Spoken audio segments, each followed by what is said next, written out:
patat ang karapatan ng isang Pilipino. Ano? Ha? Isang Pilipino, karapatan natin labanan. So, may mga tanong. Tuloy ba? Bakit kayo atras ba kayo? Atras ba kayo? Pero may problema kasi tayo. Sa Pilipino kasi, hinihintay muna silang masaktan bago kikilos. Paano yun? Paano kung pag kumilos ka na, hindi ka na makakilos kasi putulan ka na ng paa? Hintayin pa ba yun? Dapat ngayon tayo kumilos. Panahon na ang sitwasyon ngayon, ang gobyerno, panahon na palitan ang sistema. May it's a one, may it's a two. Ano nangyari? Inciting! Ano ang nangyari? Ang nangyari sa bansang Pilipinas, lalong lumulubog ang Pilipinas because of corruption. Alam nyo ba ang corruption nga sa Pilipinas? Tradition yun. Ha? Narinig ko na sa isang kampo yun. Sir, kasi problema kasi tradition na eh. Ha? Tradition ng corruption?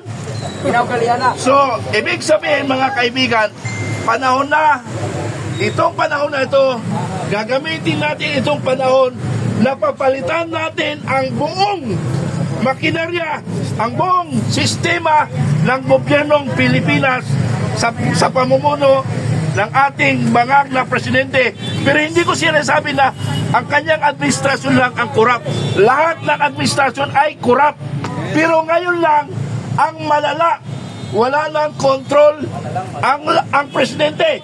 Kanya-kanya silang nakawan. Kahit man anong ahensya. I'm sorry armed forces ha. I'm sorry armed forces. Galing ako dyan. 4.9 billion ang hinahanap ko sa inyo.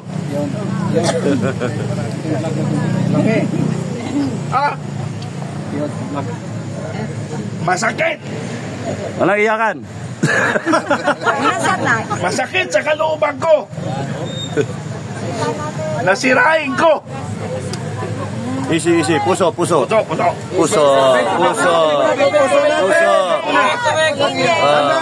puso natin.